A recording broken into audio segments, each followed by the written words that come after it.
नमस्कार दोस्तों, तो आप सभी का स्वागत है रमाश्री गुरुकुलम पे।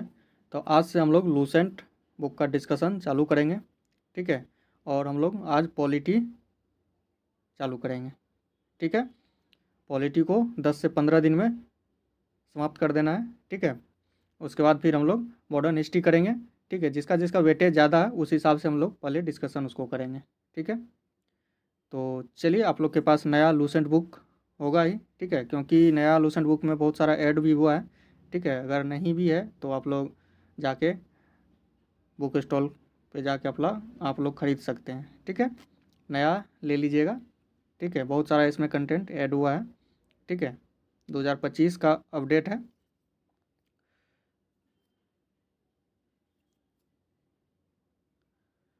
तो चलिए, आज हम लोग पॉलिटी स्टार्ट करते हैं, भारत का संविधान। ठीक है। अगर इससे पहले अगर आप लोग चैनल पे नए आए हैं तो चैनल से जुड़ जाइए, सब्सक्राइब कर लीजिए और हमारे टेलीग्राम चैनल को सब्सक्राइब कर लीजिए, वहाँ जुड़ जाइए। डिस्क्रिप्शन बॉक्स में इसका लिंक है। ठीक है। तो कोई भी चीज़ हम पीडीएफ अगर अपलोड करते हैं तो आपको आसानी से टेलीग्राम चैनल पे मिल जाएगा। ठीक है। तो चलिए, हम लोग भारत का संविधान पॉलिटी स्टार्ट करते हैं। और पहला टॉपिक है भारतीय संविधान के विकास का संक्षिप्त इतिहास। ठीक है। भारतीय संविधान के विकास का संक्षिप्त इतिहास।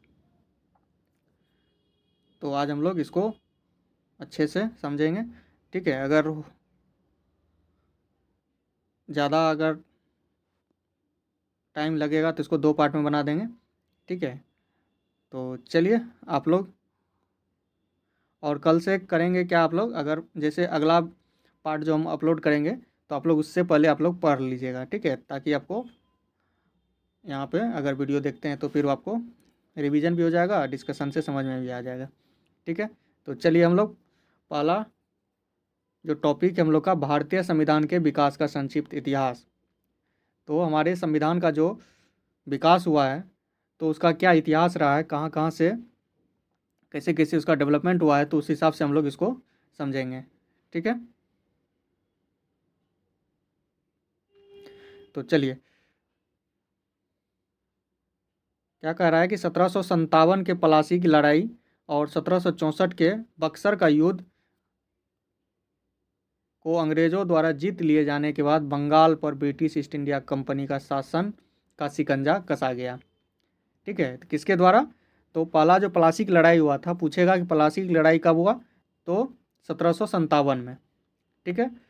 23 जून 1757। और बक्सर का युद्ध कब हुआ था? तो बक्सर का युद्ध हुआ था 1764 ईस्वी में।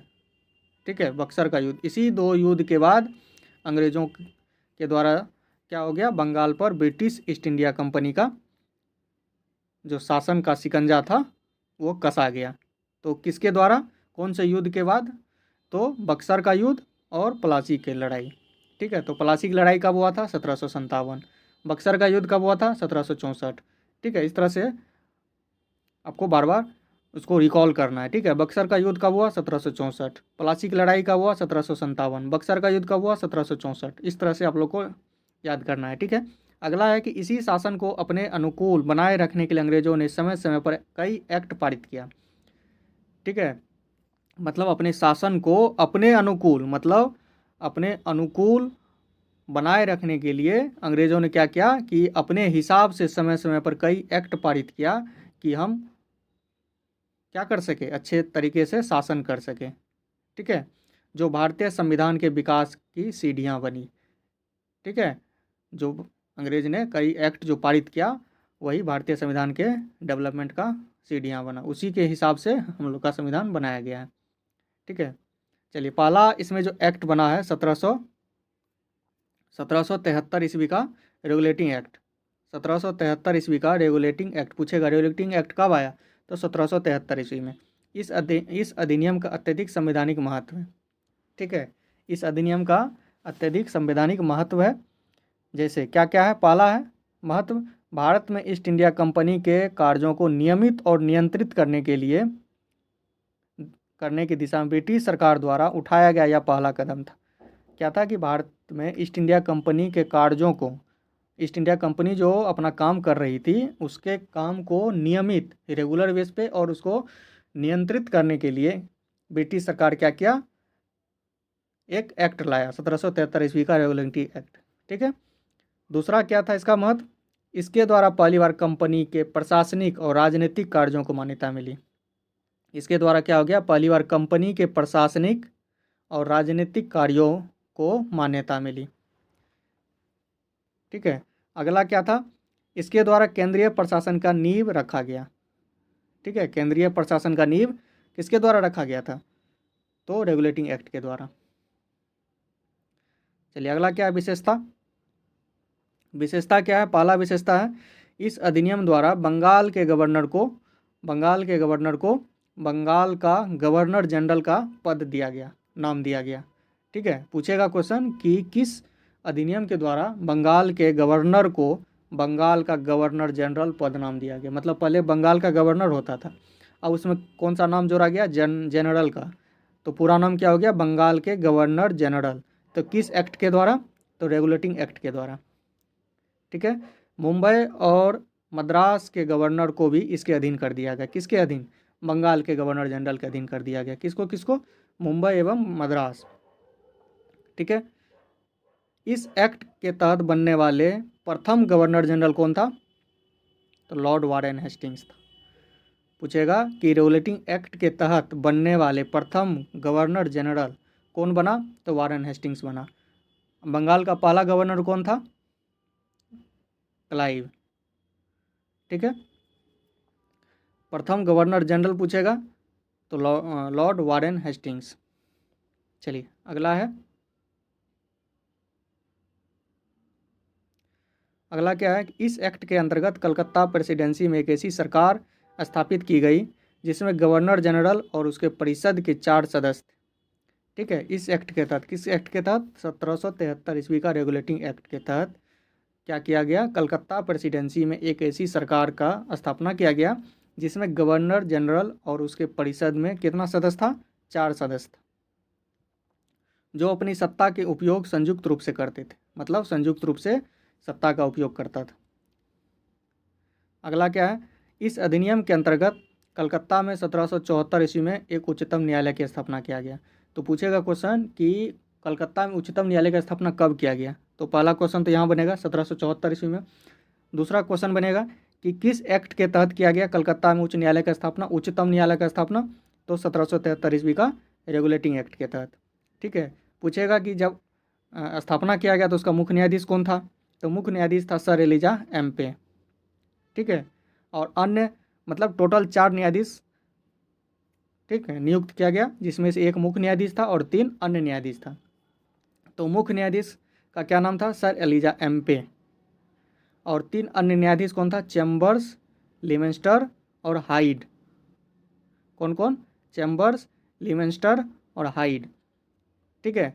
इसका ट्रिक क्या है, चैम्बर में सीमेंट, लिमेंस्टर, इसका प्रोनाउंसिएशन क्या आ रहा है, मतलब थोड़ा थोड़ा सा साउंड आ रहा है सीमेंट का। ठीक है। तो चैम्बर में सीमेंट डाल के क्या कर दिए, हाइड कर दिए। ठीक है। सर एलिजा एम्पे, एम्पे को क्या किए, चैम्बर में डाल के सीमेंट से, लिमेंट से हाइड कर दिए। ठीक है। इस तरह से आप लोग को याद हो जाएगा। तो पूछेगा कि उच्चतम न्यायालय का स्थापना कब हुआ, तो 1774 में। ठीक है। कहाँ हुआ था, तो कलकत्ता में हुआ था। किस एक्ट के तहत हुआ था, 1773 ईस्वी का रेगुलेटिंग एक्ट के तहत हुआ था। इसका मुख्य न्यायाधीश का क्या नाम था, तो सर एलिजा एम्पे था। अन्य 3 न्यायाधीश कौन था, तो क्या किए थे, एम्पे को चैम्बर में डाल के सीमेंट से, लिमेंस्टर, उसके बाद हाइड कर दिए। तो चैम्बर्स, अन्य 3 न्यायाधीश का क्या नाम था, चैम्बर्स, लिमेंस्टर और हाइड। याद हो गया। चलिए अगला है, अगला है कि इसके तहत कंपनी के कर्मचारियों को निजी व्यापार करने और भारतीय लोगों से उपहार और रिश्वत लेना प्रतिबंधित कर दिया गया। क्या कर दिया गया कि कंपनी के कर्मचारी जो है वो अपना निजी व्यापार नहीं कर सकता है। ठीक है। और किसी भी भारतीय लोगों से उपहार, गिफ्ट या रिश्वत लेना प्रतिबंधित कर दिया गया। तो पूछेगा क्वेश्चन कि भारतीय लोगों से गिफ्ट या रिश्वत लेना प्रतिबंधित कर दिया गया किस एक्ट के तहत, तो 1773 ईस्वी का रेगुलेटिंग एक्ट के तहत। ठीक है। पूछेगा कि कंपनी के कर्मचारी को निजी व्यापार करने मतलब करने के लिए मना कर दिया गया, प्रतिबंधित कर दिया गया किस एक्ट के तहत? 1773 ईस्वी का। ठीक है, देख रहे हैं हर एक लाइन में फैक्ट है यहाँ पे। ठीक है, तो अच्छे से आपको इसको समझना पड़ेगा। अगला क्या है? इस अधिनियम के द्वारा ब्रिटिश सरकार को बोर्ड ऑफ डायरेक्टर्स के माध्यम से कंपनी पर नियंत्रण सशक्त हो गया और इसे भारत में इसके राजस्व, नागरिक और सैन्य मामलों की जानकारी ब्रिटिश सरकार को देना आवश्यक कर दिया गया। क्या कह रहा है कि इस अधिनियम के द्वारा ब्रिटिश सरकार को बोर्ड ऑफ डायरेक्टर्स के माध्यम से कंपनी पर नियंत्रण सशक्त हो गया। ठीक है, किस अधिनियम के द्वारा? तो 1773 ईस्वी के अधिनियम के द्वारा ब्रिटिश सरकार को बोर्ड ऑफ डायरेक्टर के माध्यम से एक बोर्ड ऑफ डायरेक्टर का गठन किया गया और उसके माध्यम से कंपनी पर नियंत्रण को और क्या कर दिया? सशक्त कर दिया। इसे भारत में इसके राजस्व, नागरिक और सैन्य मामलों की जानकारी ब्रिटिश सरकार को देना आवश्यक कर दिया कि भारत में क्या राजस्व हो रहा है, क्या नागरिक है, मतलब नागरिक का क्या और सैन्य मामलों की क्या क्या जानकारी है, हर एक जानकारी कहाँ देना है? ब्रिटिश सरकार को देना आवश्यक कर दिया गया। किसको? कंपनी को। ठीक है, तो कौन से एक्ट के तहत? तो 1773 ईस्वी का रेगुलेटिंग एक्ट के तहत। चलिए अगला क्या है? ठीक है, तो इतना इसमें विशेषता था। ठीक है, तो 1773 ईस्वी का रेगुलेटिंग एक्ट के तहत क्या क्या हुआ? तो कलकत्ता में क्या हुआ? 1774 ईस्वी में उच्चतम न्यायालय, सुप्रीम कोर्ट का स्थापना हुआ। ठीक है, कलकत्ता में। और इसमें 4 न्यायाधीश, जिसमें से एक मुख्य न्यायाधीश था जिसका नाम था सर एलिजा एम्पे, और 3 था जो इसको ट्रिक हम बताए थे कि एम्पे को चैम्बर में डाल के सीमेंट का लिमेंस्टर का साउंड आता है सीमेंट, तो सीमेंट डाल के हाइड कर दिए। तो 3 अन्य न्यायाधीश था, चैम्बर्स, लिमेंस्टर और हाइड, और मुख्य न्यायाधीश सर एलिजा एम्पे। ठीक है, और क्या था कि कंपनी का जो भी कर्मचारी था वो निजी व्यापार नहीं कर सकता है। ठीक है, और ना ही भारतीय लोगों से रिश्वत और गिफ्ट ले सकता है, उपहार ले सकता है, ये था काम। उसके बाद ब्रिटिश सरकार का बोर्ड ऑफ डायरेक्टर के माध्यम से क्या कर दिया? कंपनी का नियंत्रण और सशक्त कर दिया। और मतलब भारत में क्या सब राजस्व हो रहा है, क्या नागरिक का क्या मतलब एक्टिविटी है, और सैन्य मामले का क्या एक्टिविटी है, हर एक जानकारी ब्रिटिश सरकार को देना आवश्यक कर दिया गया। ठीक है, तो इस तरह से 1773 ईस्वी का रेगुलेटिंग एक्ट का प्रमुख विशेषता है। मतलब बंगाल के गवर्नर को बंगाल का गवर्नर जनरल का पद दिया गया, नाम दिया गया 1773 ईस्वी रेगुलेटिंग एक्ट के तहत। ठीक है, उसका पहला गवर्नर जनरल कौन था? तो वारन हेस्टिंग्स था। ठीक है, तो इस तरह से मेन चीज़ आपको याद रखना है। चलिए अगला एक्ट आया 1781 ईस्वी का रेगुलेटिंग एक्ट। 1781 ईस्वी का रेगुलेटिंग एक्ट, 1781 ईस्वी का 1781 का एक्ट ऑफ सेटलमेंट आया। Act of settlement regulating act की कमियों को दूर करने के लिए इस एक्ट का प्रावधान किया गया। पूछेगा क्वेश्चन कि 1773 ईस्वी का जो रेगुलेटिंग एक्ट था उसके कमी को दूर करने के लिए कौन सा एक्ट लाया गया? तो एक्ट ऑफ सेटलमेंट 1781 ईस्वी में, 1781 ईस्वी में।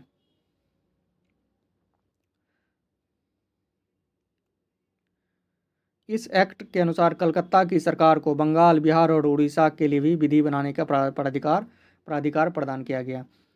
तो एक्ट ऑफ सेटलमेंट जो आया था 1781 ईस्वी में, इस एक्ट के तहत क्या किया गया? कलकत्ता की सरकार को बंगाल, बिहार और उड़ीसा इस तीनों राज्य के लिए भी कानून बनाने का प्राधिकार प्रदान किया गया।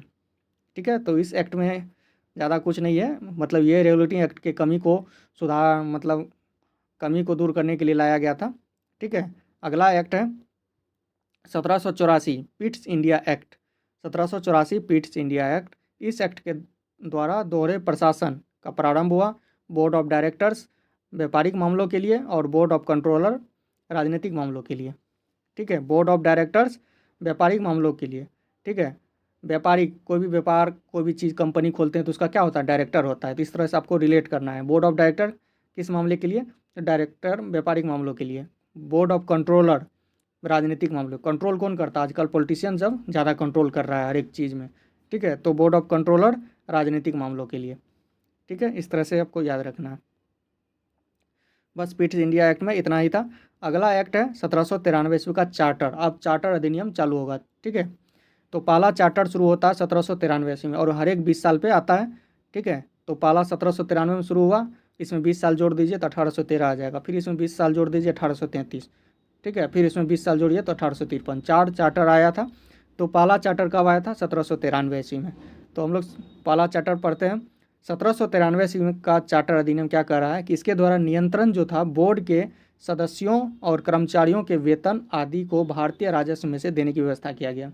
मेन रूप से क्या किया गया? पहला चार्टर जो 1793 ईस्वी में आया, इसमें क्या किया गया कि भारतीय राजस्व को जो पैसा आता था भारत से, उसी पैसा से क्या किया गया कि कर्मचारियों को वेतन देने का फैसला किया गया। ठीक है, व्यवस्था किया गया। तो इसके द्वारा क्या किया? नियंत्रण बोर्ड के सदस्यों और कर्मचारियों को वेतन आदि भारत के राजस्व में से देने की व्यवस्था किया गया। किसके द्वारा? 1793 का चार्टर अधिनियम के द्वारा। ठीक है, अगला 20 साल के बाद इसमें 20 साल ऐड कीजिए तो 1813 का दूसरा चार्टर अधिनियम आएगा। इसमें क्या है कि इस अधिनियम की मुख्य विशेषता, कंपनी को अधिकार पत्र 20 वर्षों के लिए बढ़ा दिया गया। ठीक है, कंपनी के अधिकार पत्र को कितने वर्षों के लिए बढ़ाया गया? 20 साल तक बढ़ा दिया गया। और कंपनी के भारत के साथ व्यापार करने का अधिकार को छीन लिया गया कि कंपनी आप भारत में व्यापार नहीं कर सकता है। ठीक है, किंतु उसे चीन के साथ और पूर्वी देशों के साथ, चीन के साथ और पूर्वी देशों, भारत के जो पूर्वी देश था, भारत से पूर्वी देश जो भी था उसके साथ व्यापार कर सकता है, लेकिन भारत में व्यापार नहीं कर सकता है। ठीक है,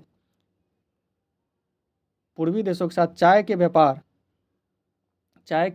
व्यापार के संबंधों 20 वर्षों के लिए एक अधिकार प्राप्त रहा। ठीक है, कुछ सीमाओं के अधीन सभी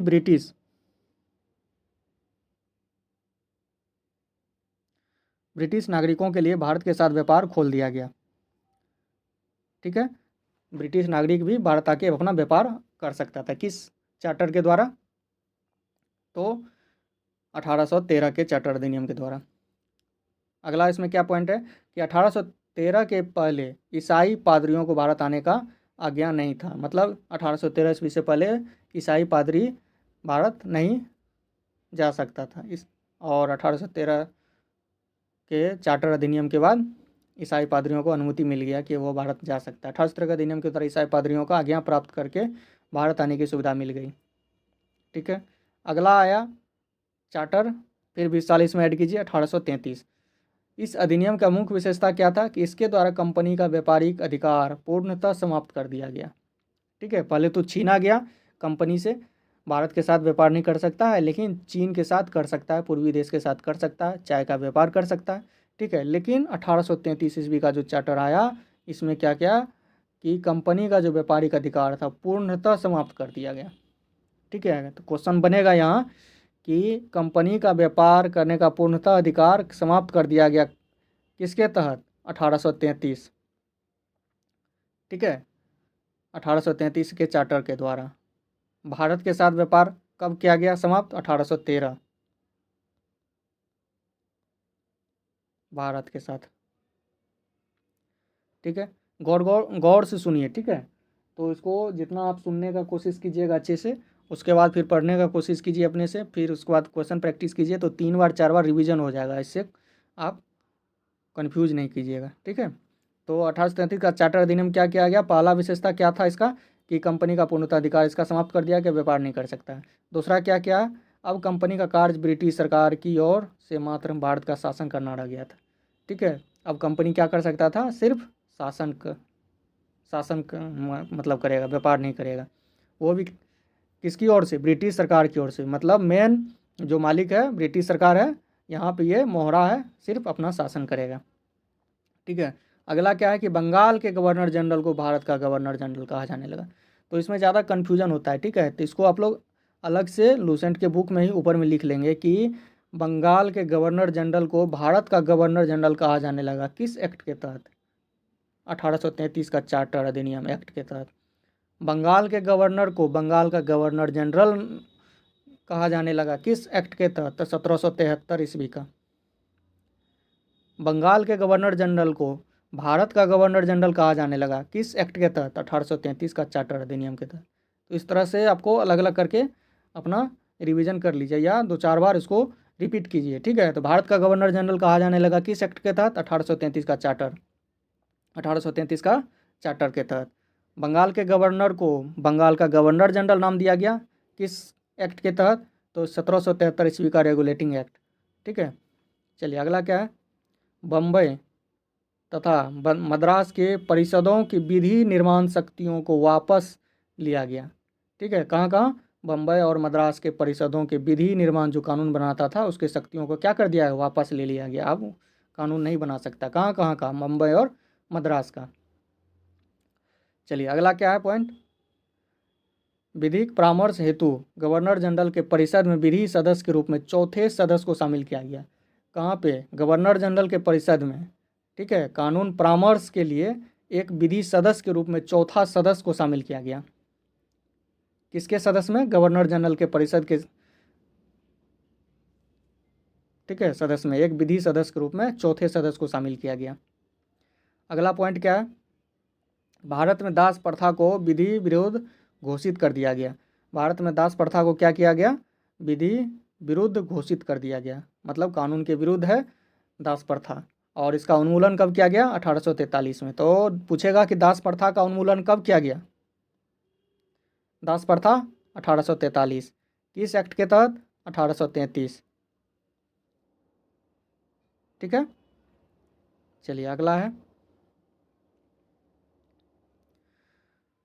1843 के साथ उसका उन्मूलन कर दिया गया। अगला पॉइंट क्या है? अधिनियम की धारा 87 के तहत कंपनी के अधीन पद धारण करने के लिए किसी व्यक्ति को धर्म, जन्मस्थान, मूलवंश, रंग के आधार पर अयोग्य न ठहराए जाने का उपबंध किया गया। ठीक है, किसी भी व्यक्ति को कोई पद पर धारण करने के लिए किसी व्यक्ति को धर्म, जन्मस्थान, मूलवंश या रंग के आधार पर अयोग्य नहीं ठहरा सकते हैं। ठीक है, इसका कानून इस एक्ट में दिया गया, अधिकार दिया गया। किस एक्ट के तहत? आर्टिकल के तहत 87, आर्टिकल धारा 87 के तहत। चलिए अगला क्या है? गवर्नर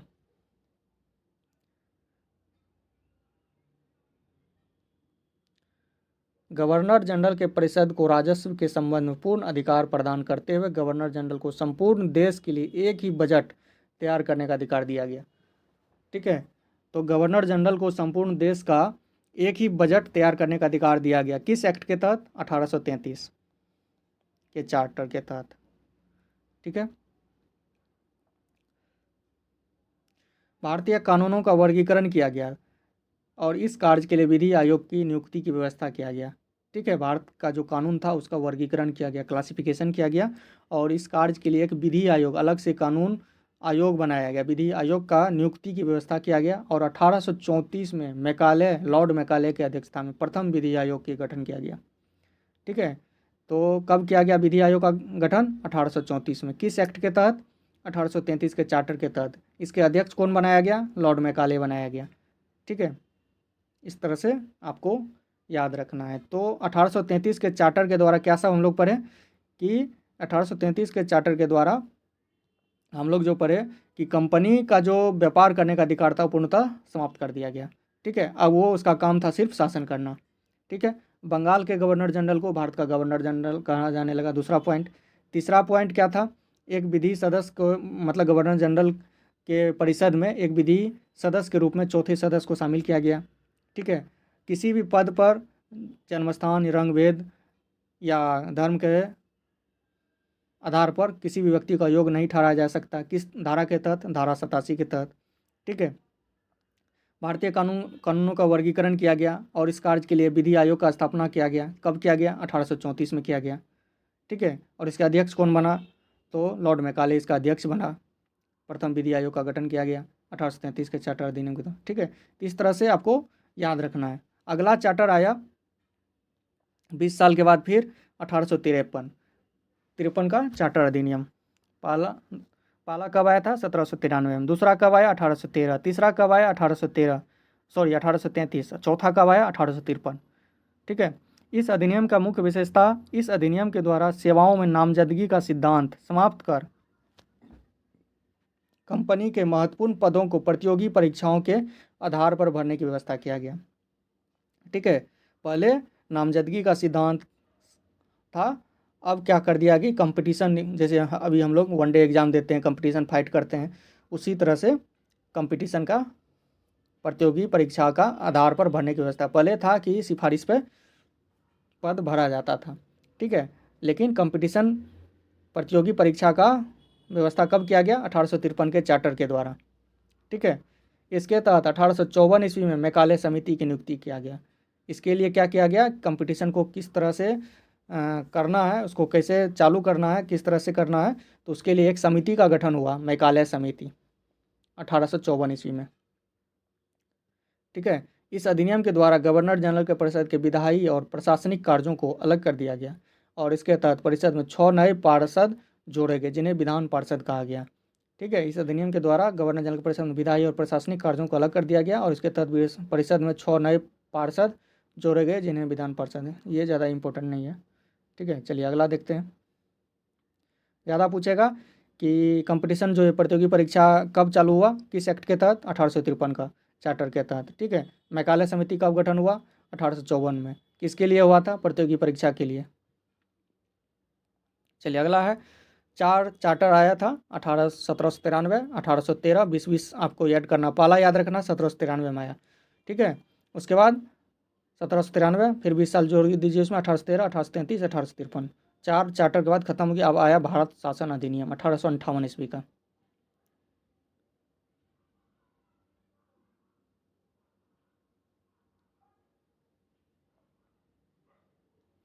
चलिए अगला है भारत शासन अधिनियम।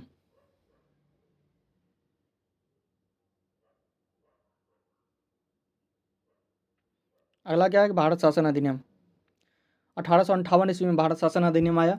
इस अधिनियम की विशेषता क्या था कि भारत शासन कंपनी से लेकर ब्रिटिश क्राउन के हाथों में सौंप दिया गया। भारत का शासन जो कंपनी पहले करता था, अब ब्रिटिश क्राउन के हाथ में सौंपा गया।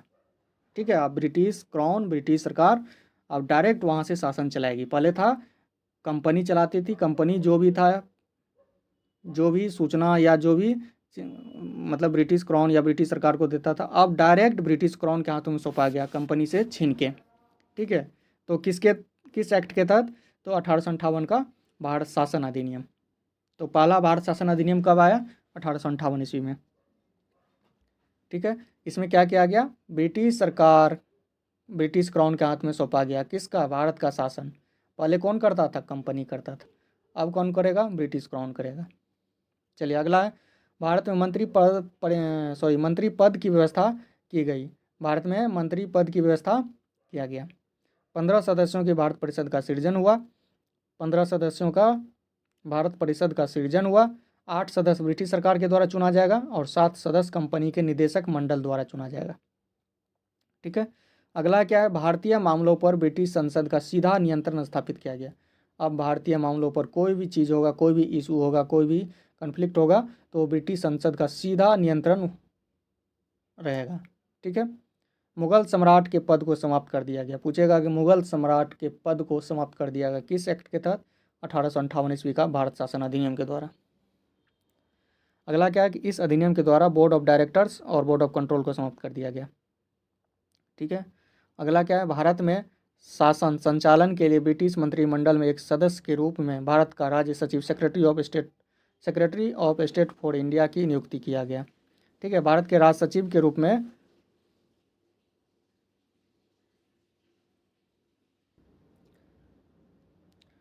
तो मुगल सम्राट के पद को समाप्त कर दिया गया। ठीक है, बोर्ड ऑफ डायरेक्टर और बोर्ड ऑफ कंट्रोलर जो था उसको भी समाप्त कर दिया गया और भारत में संचालन के लिए ब्रिटिश मंत्रिमंडल में एक सदस्य के रूप में भारत के राज सचिव, secretary of state for India की नियुक्ति किया गया। ठीक है,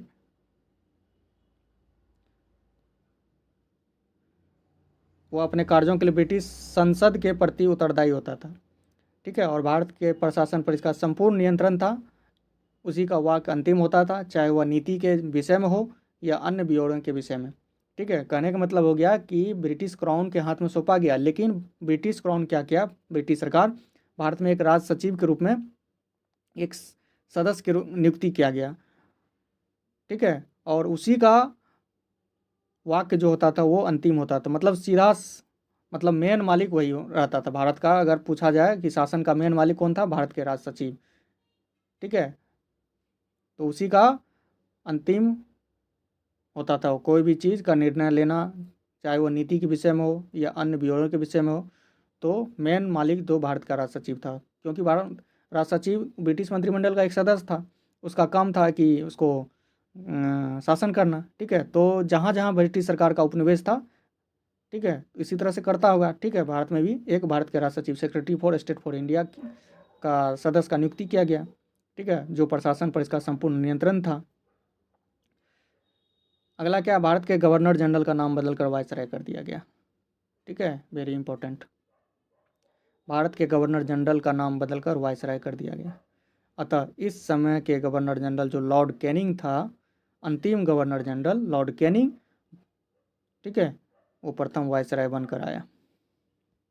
तो पूछेगा कि गवर्नर जनरल का नाम बदलकर वायसराय किया गया किस एक्ट के तहत, तो भारत शासन अधिनियम 1858 ईस्वी के तहत, ठीक है। तो इस तरह से आपको याद रखना है। तो आप लोग क्या करेंगे, पूरा रिवीजन करेंगे रेगुलेटिंग एक्ट से लेके 1858 ईस्वी का भारत शासन अधिनियम तक, ठीक है। इतना आप लोग अच्छे से इसको, क्योंकि थोड़ा सा टॉपिक है कन्फ्यूजन वाला, ठीक है। इसमें इतना ना, इसका नाम इसमें बदल दिया, इस एक्ट में ये चेंजिंग किया है, तो उस एक्ट में ये चेंजिंग, तो थोड़ा सा कन्फ्यूजन ज़्यादा होता है, इसलिए थोड़ा सा इसको कम पढ़िए, लेकिन अच्छे से पढ़िए, ठीक है। इसलिए हम ज़्यादा इसको लंबा वीडियो नहीं बनाएंगे, ठीक है।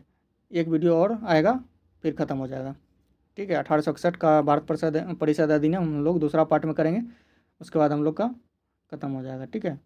तो 2 पार्ट में ये वीडियो आएगा, तो पूरा टॉपिक ख़त्म हो जाएगा। उसके बाद हम इस पर एक MCQ भी बना देंगे, ताकि आप लोग को कोई कन्फ्यूजन नहीं हो, ठीक है।